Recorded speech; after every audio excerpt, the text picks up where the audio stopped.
How to fix mobile hotspot not working in Motorola H70. First of all, restart device. Swipe down, open quick setting panel, click on power off icon and click on restart. After click on restart, restart your device. Now go back.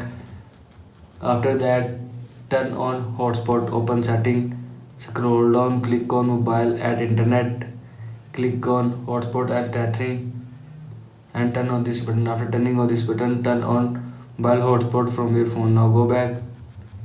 After that, check internet. After check internet device, reset all setting. Open setting, scroll down, click on system, scroll down, click on reset option, click on reset device setting and again click on reset device setting. All setting will be reset from your phone.